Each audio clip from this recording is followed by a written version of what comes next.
Hello everyone, good morning. কেমন আছো তোমরা সবাই? আশা করি তোমরা সবাই অনেক ভালো আছো, আমিও ভালো আছি। আবারও নিয়ে হাজির হয়ে গেলাম নতুন একটা মিনি ব্লগ নিয়ে। তো আজ সকালে আমাদের 3 গাড়ির মতো বালু দেওয়া হয়েছে। তো 2 গাড়ি দিয়ে দেওয়ার পর লেবারকে ফোন করে বলে দেওয়া হয় যে আমাদের বালু ফেলে দেওয়া হয়েছে, তুমি এসে টেনে নিয়ে যাও। আমাদের বাড়িটা একটু ভিতরে হওয়ার কারণে আমাদেরকে কিন্তু লেবার বালি হোক, গিটি হোক, ইট হোক, যাবতীয় ঘরের লাগে সমস্ত কিছু কিন্তু আমাদেরকে টেনে আনতে হয়। আর 2 গাড়ি দেওয়ার পর ভাবলাম যে 3 গাড়ি দিয়ে দিই, তারপরে একবারে স্নান করতে যাব। আর এই 3 গাড়ি বালু দিতে আমাকে 10:30 বাজিয়ে দিয়েছে। আর ততক্ষণে আমি ব্রাশ করে ফ্রেশ তো হয়ে গেছিলাম, কিন্তু ভেবেছিলাম যে 3 গাড়িটাই নামিয়ে দিক, তারপরে স্নান করতে যাব। হয়তো স্নান করতে গেলাম, সেই টাইমে 3 নাম্বার গাড়িটা নামলো, আমি এসে দেখতে পারতাম, মানে দেখতে পেলাম না বা কিছু। এখন এসে দেখি যে হ্যাঁ 3 নাম্বার গাড়িটা নামছে। তো তারপরে বালুটা নামিয়ে দিয়ে আমি বাড়িতে চলে যাই। বাড়িতে যাই, চান করে ফ্রেশ হয়ে যায়।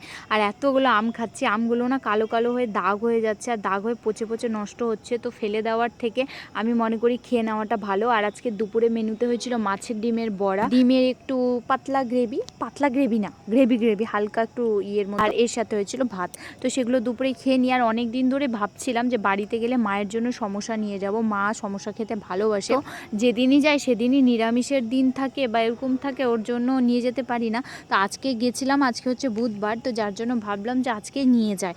আর বাড়িতে গেলেই না ভাস্তা ব্যাগ দিয়ে দেখে যে পিপি কী এনেছে। আমি ওর জন্য যেটুকুই পারি ওর জন্য অ্যাটলিস্ট ওর জন্য কিছু না কিছু নিয়ে যাওয়ার চেষ্টা করি। তো ওর জন্য ভাবলাম যে আজকে সমোসায় নিয়ে যাই, সবাই মিলে খেতে পারবো। তো তারপরে টোটোতে বসে পড়েছি এবং বসার পর বাড়িতেই চলে এসেছি।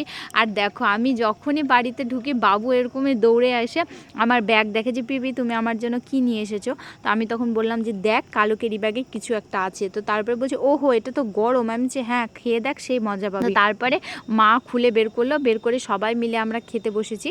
তো এখন হচ্ছে ঋদ্ধিমানকে দিয়েছি, ওই খেয়েছে উপরের লেয়ারটা যেটা সেটা সম্পূর্ণ খেয়েছে, আর ভেতরেরটা আর্ধেকের মতো খেয়েছে। খেয়ে বলছে পিপি এটা তো ঝাল আছে।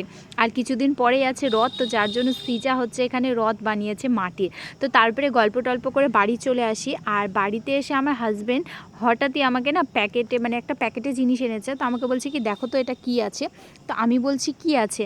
তো বলছে যে ভালো করে বলো। তাই আমি বলছি ওইভাবে তো বলতে পারবো না, আমাকে টাচ করতে দাও তাহলে আমি বলতে পারবো। তো বলছে টাচ করা যাবে কিন্তু চাপ দিয়ে রাখা যাবে না। তো আমি বললাম যে ঠিক আছে। তো আমি ভেবেছিলাম কাজু কিশমিশ এরকম কিছু হবে, বের করে দেখি যে চেরি। তো আমি যে চেরি নিয়ে আসতে করছে